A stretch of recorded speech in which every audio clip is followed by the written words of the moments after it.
Welcome to the program. It's a great joy and privilege for me to be on this program. உங்களை இந்த நிகழ்ச்சிக்கு வரவேற்கிறேன். இந்த நிகழ்ச்சியிலே உங்களோடு கூட இணைந்திருப்பதில் மிகுந்த மகிழ்ச்சி அடைகிறேன். Let's bow our heads and pray.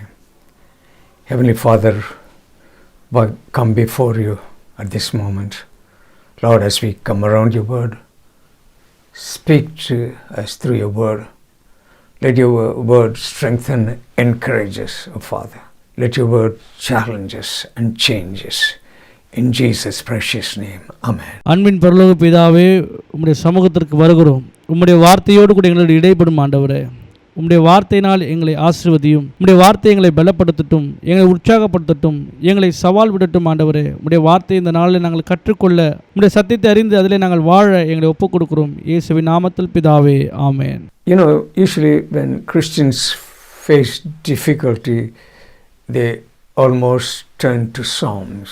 கிறிஸ்தவருடைய வாழ்க்கையில் எப்பொழுதெல்லாம் கடினமான சூழ்நிலைகள் வருகிறதோ அப்பொழுதுதான் அவர்கள் சங்கீதத்தின் புஸ்தகத்திற்கு நேராக கடந்து வருவார்கள். You know, when economic upheaval or political situations, people always look to God. You know, sometimes they turn to psalms. எப்பொழுதெல்லாம் பணவீக்கம் அடைகிறதோ, அரசியல் சூழ்நிலைகளிலே மாபெரும் மாற்றங்கள் உண்டாகிறதோ, மக்கள் வாழ்க்கை கடினமாகும் பொழுது அவர்கள் நேராக சங்கீத புஸ்தகத்திற்கு நேராக தியானத்திற்குள்ளாக வருகிறார்கள். Today we are going to look from Psalm 46. It is a very powerful psalm. நாம் இன்றைக்கு சங்கீத புஸ்தகத்தின் 46ஆம் சங்கீதத்தை பார்க்க இருக்கிறோம். மிகவும் வல்லமையான ஒரு சங்கீத பகுதி. Before we go to the psalm, we are going to look at the time period when it was written.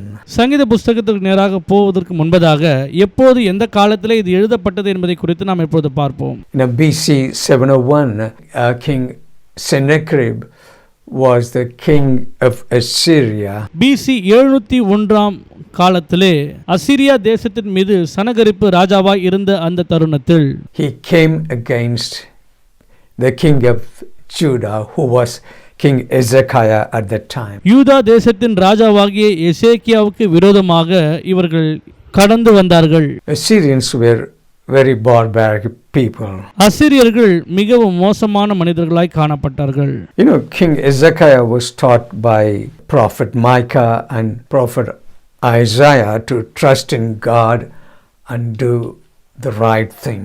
எசேக்கியா ராஜாவிற்கு தீர்க்கதரிசிகள் ஆகிய மீகா மற்றும் ஏசாயா போன்றவர்கள் கர்த்தரை சார்ந்து வாழவும் சரியானதை செய்யவும் அவருக்கு கற்பித்திருந்தார்கள்.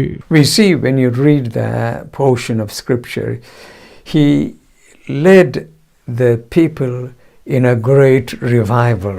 அந்த வேத பகுதியின் வார்த்தைகளை நாம் வாசிக்கும் பொழுது அவர்கள் ஜனங்களை மிகப்பெரிய ஒரு எழுப்புதலுக்கு நேராக வழி நடத்தினார்கள். He reinstated Passover and he established temple worship. ஆசரிப்பு கூடாரத்தையும் மற்றும் ஆலய ஆராதனைகளும் மீண்டுமாக இவர்தான் நிறுவினார். He called people into obedience to God. தேசத்தில் இருந்த எல்லா ஜனங்களையும் தேவன் பக்கமாய் திரும்பவும் கீழ்ப்படியும் இவர் அறைகோவல் விட்டார். We'll read a portion of scripture, 2 Kings chapter 18 and verse 3. This is talking about King Hezekiah. He did what was right in the sight of the Lord, according to all that his father David had done.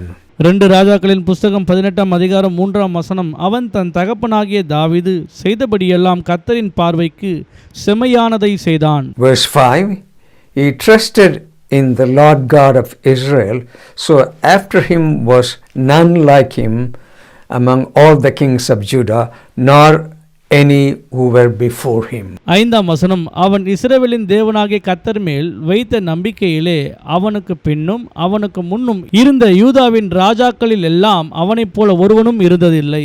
Here we see the northern kingdom of Israel has already fallen to the Assyrians and they've taken them captives.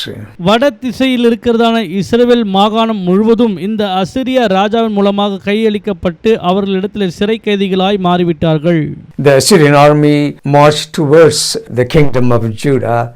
They were just standing outside the walls of Jerusalem. யூத ராஜாவாகிய எசேக்கியாவுக்கு விரோதமாக இப்பொழுது படையெடுத்து அந்த ராஜ்யத்திற்கு வெளியே இஸ்ரவேல் தேசத்திலே நின்று கொண்டிருக்கிற இந்த தருணத்தில் We read this in 2 Chronicles chapter 32 and 2 Kings chapter 19. இதை நாம் 2 நாளாகமம் 32ஆம் அதிகாரத்திலும் 2 ராஜாக்களின் புஸ்தகம் 19ஆம் அதிகாரத்திலும் வாசிக்கலாம். Here the Assyrian army began to blaspheme Jehovah God. அசிரியனுடைய சேனை முழுவதும் யூதாவுக்கு விரோதமாக நின்று கொண்டு தேவ தூஷணம் செய்து கொண்டிருந்தார்கள். Not only that, they were threatening and discouraging people. அது மாத்திரமல்ல, அவர்களை பயம்புறுத்தி கொண்டும் அவதூறான வார்த்தைகளை பேசி அவர்களை சோர்வடை செய்தார்கள். King Sennacherib sent a letter to King Hezekiah, a threatening letter. ராஜாவாகிய சனகரிப்பு ராஜாவாகிய எசேக்கியாவுக்கு பயம்புறுத்துகிற விதமாக ஒரு கடிதத்தை எழுதி அனுப்பினார். King Hezekiah took the threatening letter to the house of the Lord, to the temple of God, and it spread it before the Lord, and he prayed. ராஜாவாகிய எசேக்கியா அந்த கடிதத்தை கொண்டு போய் தேவனுடைய வீடாகிய தேவனுடைய ஆலயத்திலே அதை முன்பதாக வைத்து அவர் அங்கே ஜெபம் பண்ண தொடங்கினார். 2 Kings chapter 19 verse 19 it says, "Now therefore, O Lord our God, I pray, save us from his hand." Is talking about, King Sennacherib, that all the kingdoms of the earth may know that you are the Lord God, you alone. 2 ராஜாக்களின் புஸ்தகம் 19ஆம் அதிகாரம் 19ஆம் வசனம், இப்போதும் எங்கள் தேவனாகிய கர்த்தாவே, நீர் ஒருவரே தேவனாகிய கர்த்தர் என்று பூமியின் ராஜாக்கள் எல்லாம் அறியும்படிக்கு எங்களை அவன் கைக்கு நீங்களாக்கி ரட்சியும் என்று விண்ணப்பம் பண்ணினான். This is a prayer he makes in the sanctuary, the temple of God. And he prays to God, and God answered his prayer. இந்த வசனத்தில் சொல்லப்பட்டபடியே அவர் ஜெபங்களை தேவனுடைய முன்னிலையில் செய்தார். ஜெபம் செய்தது மாத்திரமல்ல, தேவனுக்கு ஆராதனையோடு கூட ஜெபத்தை செய்தபடினாலே அவருடைய ஜெபமானது தேவனால் கேட்கப்பட்டது. To commemorate the victory, Psalm 46 was written. இதை மையமாக வைத்துதான் சங்கீதம் 46 எழுதப்பட்டது. When you look at the title of the psalm, it says, a psalm of the sons of Korah. இந்த சங்கீத புஸ்தகத்தின் தலைப்பு எப்படியா இருக்கிறது என்றால், ஆலாமத்தில் வாசிக்க கோராகின் புத்திரில் உள்ள ராக தலைவனுக்கு ஒப்புவிக்கப்பட்ட பாட்டு. We're going to read the first 3 verses. நாம் இப்போது முதல் 3 வசனங்களை இப்போது வாசிக்க இருக்கிறோம். God is our refuge and strength, a very present help in trouble. 46:1 ஆலாமேத்தில் வாசிக்க கோராகின் புத்திரர்கள் உள்ள ராக தலைவனுக்கு ஒப்புவிக்கப்பட்ட பாட்டு. தேவன் நமக்கு அடைக்கலமும் பலனும் ஆபத்து காலத்தில் அனுகூலமான துணையும் ஆனவர். Therefore will not we fear, though the earth be removed, and though the mountains be carried in the midst of the sea, though the waters thereof roar and be troubled, though the mountains shake in swelling thereof. Selah. ஆகையால் பூமி நிலை மாறினாலும் மலைகள் நடு சமுத்திரத்தில் சாய்ந்து போனாலும் அதன் ஜனங்கள் கொந்தளித்து பொங்கி அதன் பெருக்கினால் பர்வதங்கள் அதிர்ந்தாலும் நாம் பயப்படும். சேலா. Have you ever been in a place where there was earthquake and destruction? அழிந்து போகிற சூழ்நிலையும் மற்றும் பூமி அதிர்ச்சி வருகின்ற அப்படிப்பட்ட சூழ்நிலைகளில் நீங்கள் யாராவது இருந்திருக்கிறீர்களா? Here the psalmist is describing a natural phenomenon. இங்கே இப்படிதான் இந்த சங்கீதத்திலே இயற்கை நிகழ்வுகளை நாம் பார்க்கிறோம். Though the earth be removed, though the mountains be carried in the midst of the sea, though the waters thereof roar and be troubled, though the mountains shake with swelling. ஆகையால் பூமி நிலை மாறினாலும் மலைகள் நடு சமுத்திரத்தில் சாய்ந்து போனாலும் அதன் ஜனங்கள் கொந்தளித்து பொங்கி அதன் பெருக்கத்தினால் பர்வதங்கள் அதிர்ந்தாலும். But he says finally, our God is greater than all those things. முடிவிலே அவர் சொல்லுகிறார், இவைகள் எல்லாவற்றிலும் காட்டிலும் எங்கள் தேவன் பெரியவராய் இருக்கிறார் என்று. God is our refuge. தேவன்தான் நம்முடைய அடைக்கலமாய் இருக்கிறார். Refuge is a place of safety, is a place of security you can go into in times of trouble. நம்முடைய வாழ்க்கையிலே பிரச்சனை வருகின்ற சூழ்நிலைகளில் அடைக்கலம் என்றால் அந்த அடைக்கலம்தான் நம்மை பாதுகாக்கக்கூடியதாகவும் நம்மை பராமரிக்கக்கூடிய இடமாக இருக்கிறது. Here psalmist is describing this, because God is my refuge and my strength and my present help in trouble, therefore we will not fear. சங்கீதக்காரர் இப்படியாய் சொல்லுகிறார், கர்த்தர் என்னுடைய அடைக்கலமும் என்னுடைய பெலனும் ஆபத்து காலத்தில் எனக்கு அனுகூலமான துணையுமாய் இருக்கிறபடினாலே அவர்தான் என்னை பாதுகாத்து வழிநடத்த போதுமானவராய் இருக்கிறார் என்று. Here it says that our God himself is the place of refuge for his people. வசனம் என்னவாக சொல்லுகிறது என்றால், தேவன் தாமே தம்முடைய மக்களுக்கு அனுகூலமான அடைக்கலமாய் இருக்கிறார் என்று. When you are in God's refuge, you are safe and secure. Nobody can come, nobody can attack you.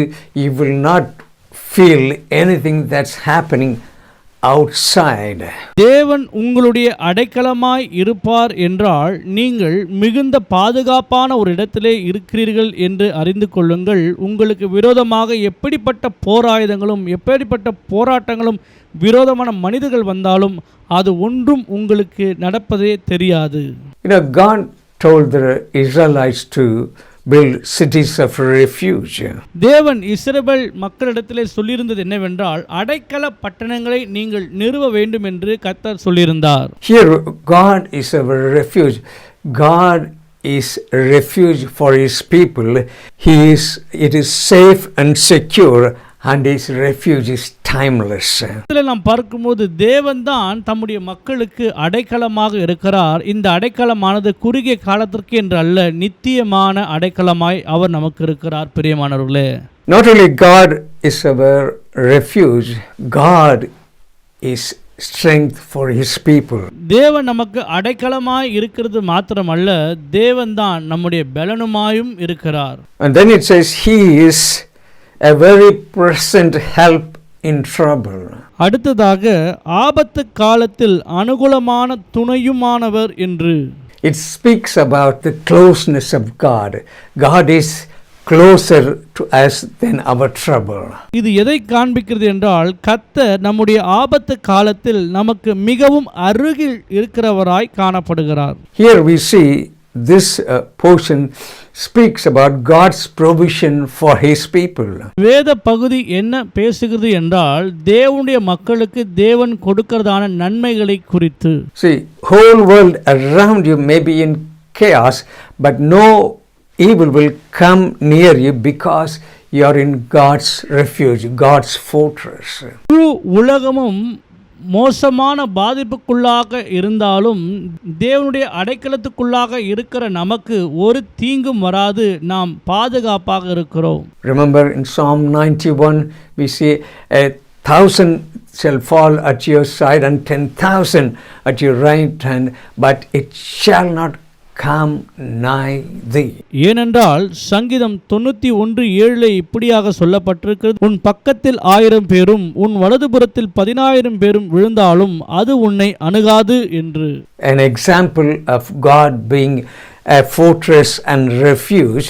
Remember Shadrach, Meshach, Abednego, they were thrown into the fiery furnace. The furnace was 7 times hotter.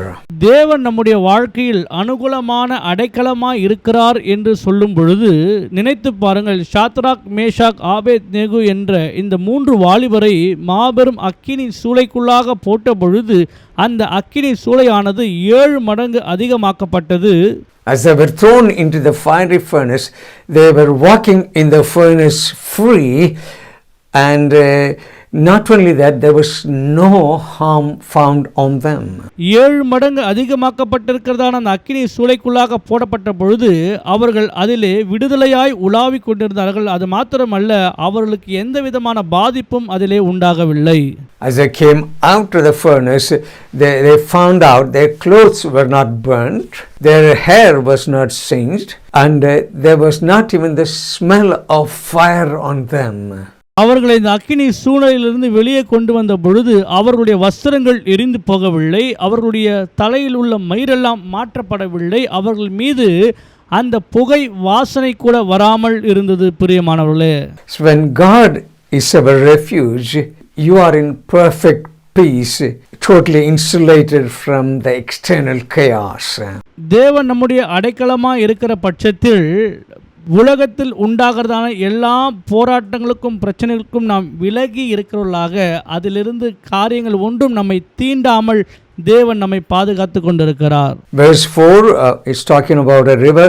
There is a river, the streams whereof shall make glad the city of God, a holy place of the tabernacle of Most High. சங்கீதம் 46:4 ஒரு நதி உண்டு, அதன் நீர்க்கால்கள் தேவனுடைய நகரத்தையும் உன்னதமானவர் வாசம் பண்ணும் பரிசுத்த ஸ்தலத்தையும் சந்தோஷிப்பிக்கும். Here it talks about a peaceful provision of God. இங்கே இது தேவனுடைய சமாதானத்தை கொடுக்கிறதாய் இருக்கிறது. Psalmist talks about a river, but there is no such river in Jerusalem now. இங்கே சங்கீதக்காரர் நதியை குறித்து பேசுகிறார், ஆனால் இப்பேற்பட்ட ஒரு நதி இப்போது எருசலேமிலே இல்லை. You know, when you see in Ezekiel 47 and Revelation 22, he speaks of future reality. எசேக்கியேல் 37 அதிகாரம், வெளிப்படுத்தின சுவிசேஷம் 22 அதிகாரத்தில் நாம் பார்க்கும்போது எதிர்காலத்திலே வரக்கூடியதை குறித்து அவர் இங்கே பேசுகிறார்கள்.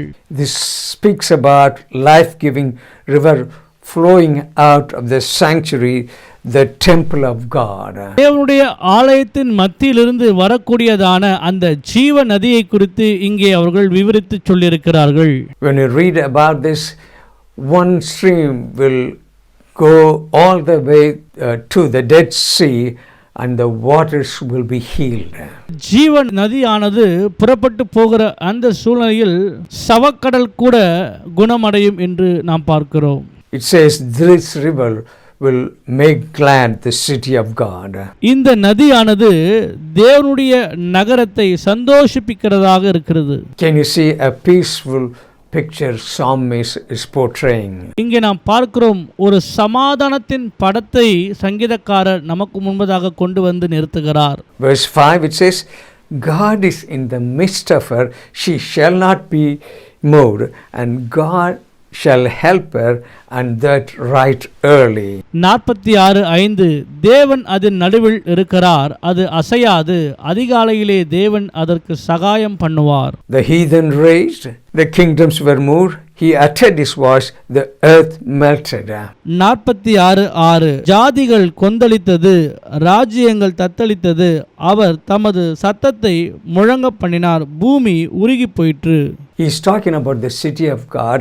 He is talking about God in the midst of her. இது தேவனுடைய நகரத்தை குறித்து சொல்லுகிறது, கர்த்தர் அதன் நடுவிலே இருக்கிறார். And he uttered his voice, and the earth melted.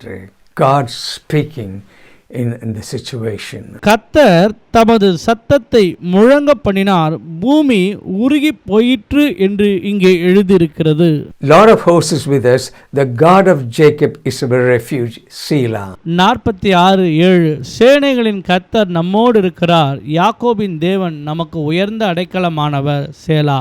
The Lord of hosts, this is God's name, Jehovah Sabbath. This is like, like Jehovah Jireh.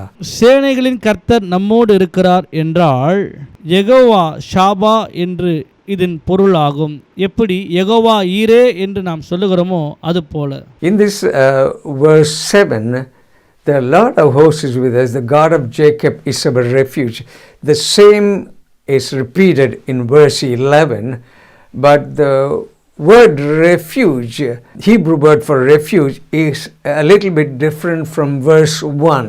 இங்கே 7ஆம் வசனத்தில் இருக்கிறபடி சேனைகளின் கர்த்தர் நம்மோடு இருக்கிறார், யாக்கோபின் தேவன் நமக்கு உயர்ந்த அடைக்கலமானவர் என்று இங்கே நாம் பார்க்கிறோம். அடைக்கலம் என்று சொல்லும் பொழுது இதே வார்த்தை 11ஆம் வசனத்திலும் வருகிறது. எபிரேய பதம் இதற்கு முற்றிலும் வித்தியாசமானதாக இருக்கிறது 1ஆம் வசனத்திலே.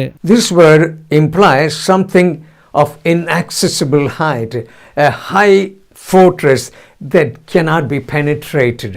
இந்த அடைக்கலம் என்று எதை குறிக்கிறது என்றால் மிக உயரத்தில் இருக்கிற ஒன்று, அதனோடு கூட நாம் தொடர்பு கொள்ள முடியும். ஒரு மிகப்பெரிய கோட்டையாக அது இருக்கிறதை நாம் இங்கே பார்க்கிறோம். But God is powerful, wonderful, accessible place of refuge for us.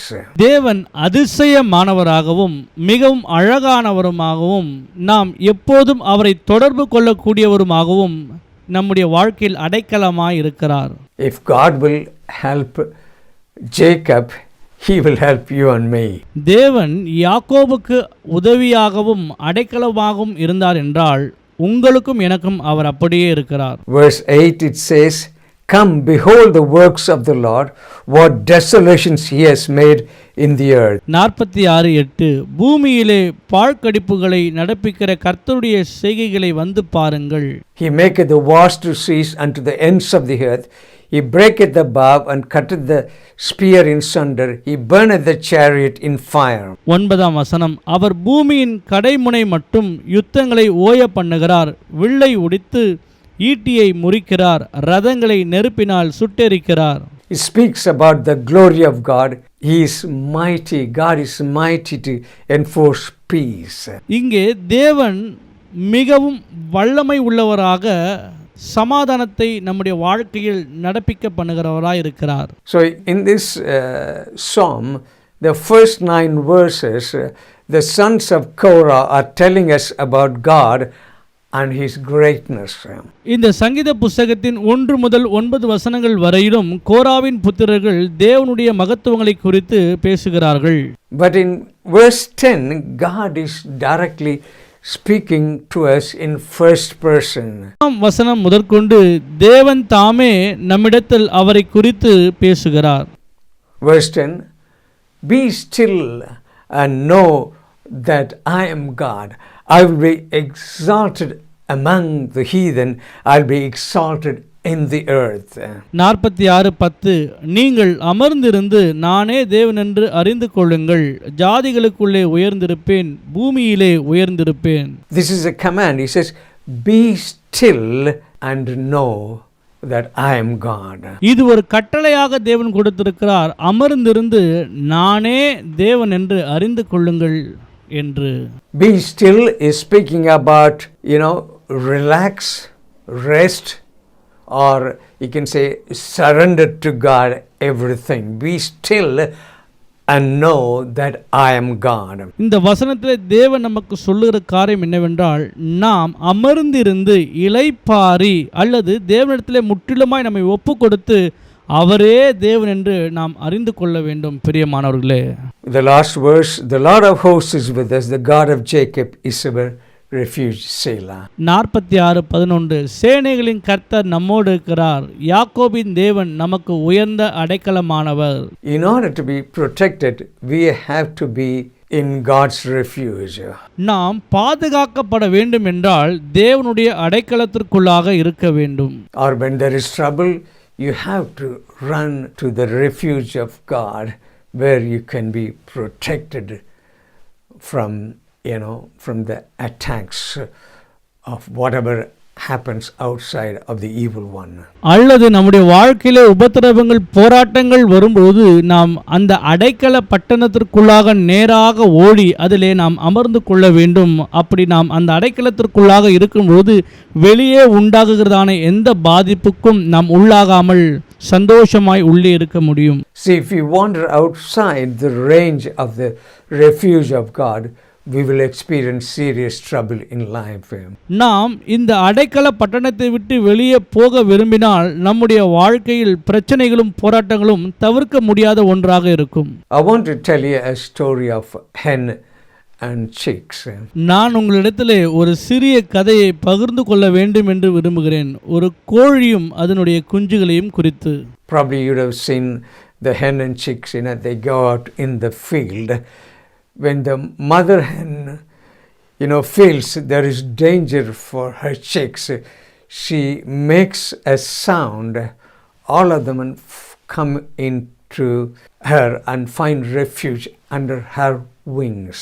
இந்த கோழியும் அதனுடைய குஞ்சுகளும் வெளியே நிலத்திலே உணவு உண்பதற்கென்று அங்கே போய்கொண்டிருக்கிற அந்த வேளையில் தாய் கோழியானது தன்னுடைய குஞ்சுகளுக்கு ஆபத்துகள் ஏதேனும் வரும் சூழ்நிலையில் ஒரு அபய சத்தமிடும். அந்த சூழ்நிலையில் மற்ற எல்லா குஞ்சுகளும் அந்த தாய் சிறகிலே வந்து அடைக்கலம் புகுந்து கொள்ளும். So we have to be, in the refuge of God to be protected.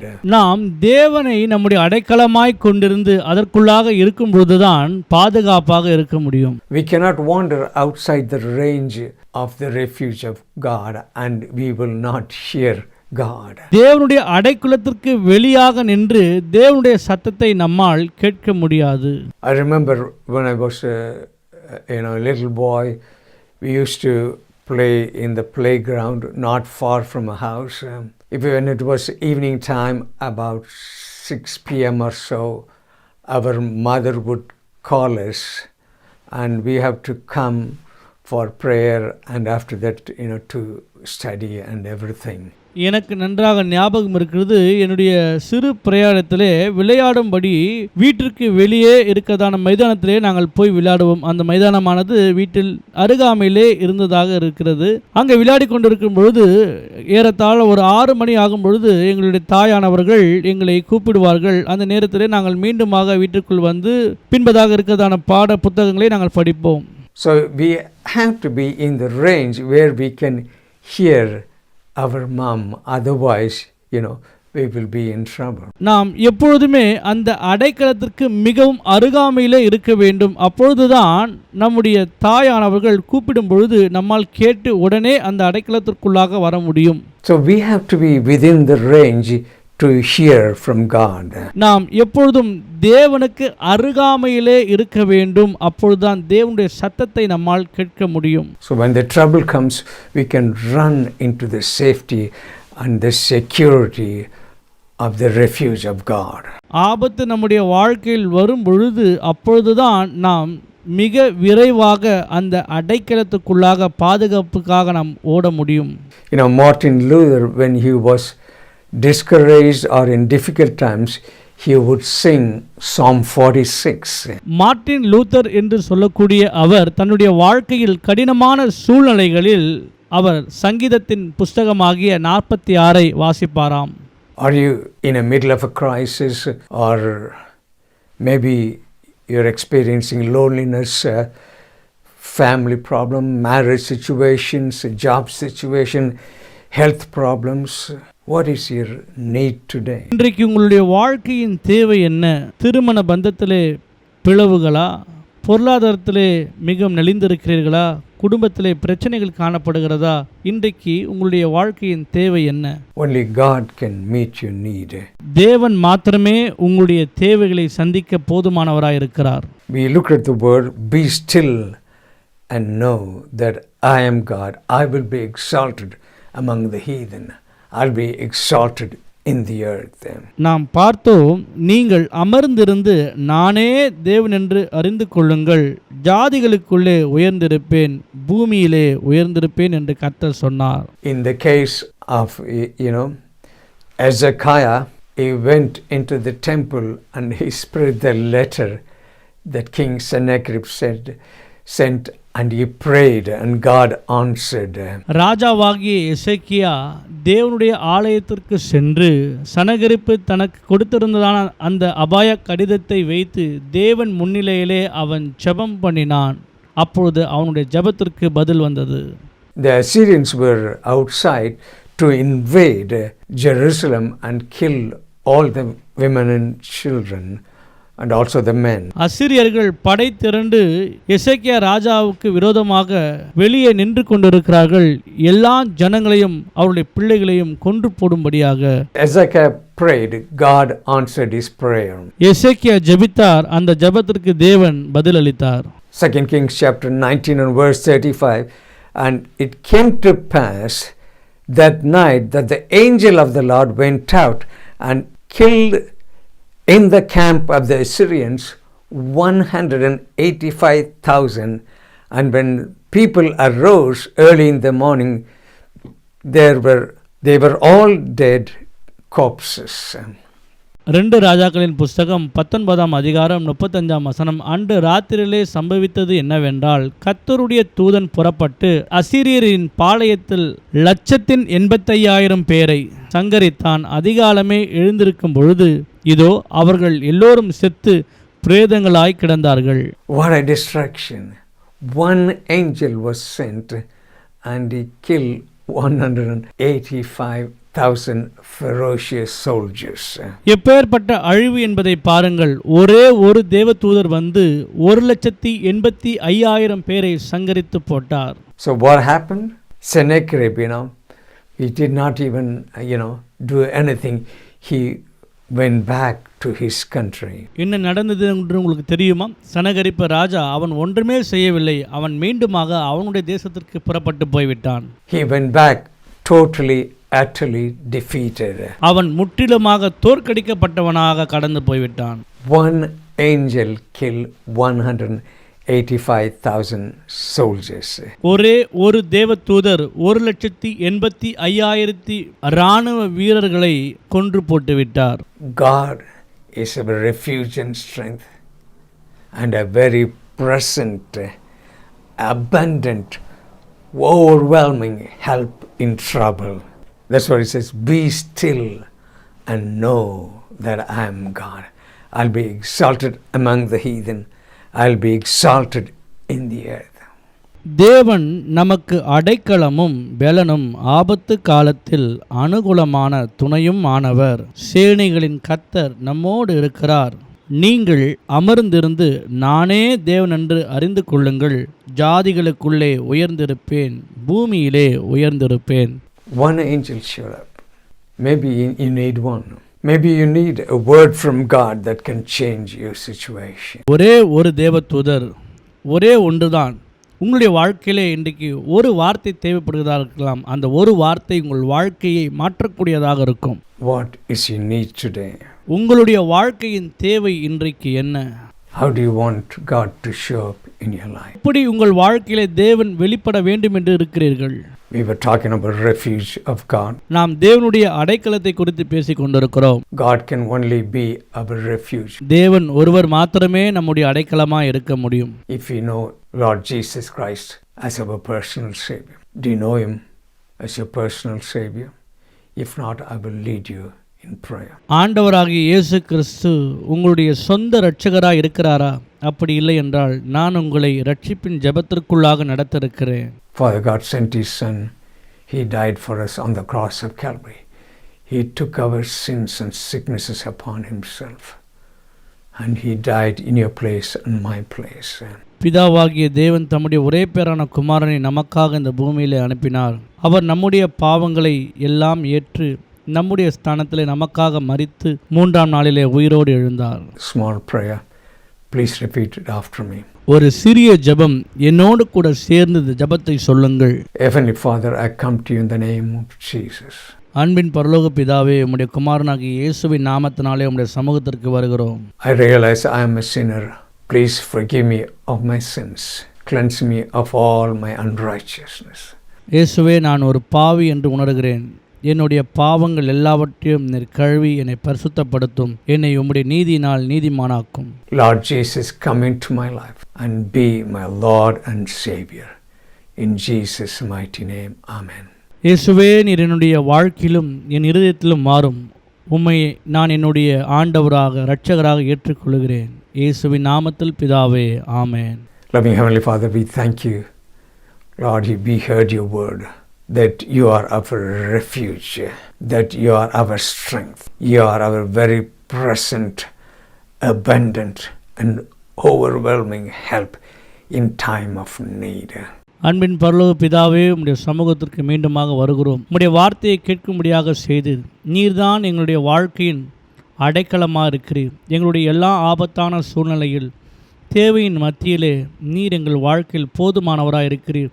நாங்கள் எங்களை உம்முடைய அடைக்கலத்திற்குள்ளாக வைக்கிறோம். நீர் எங்களை பாதுகாத்து வழிநடத்தும். Help us, O Father, go into the place of refuge when things around us look so chaotic.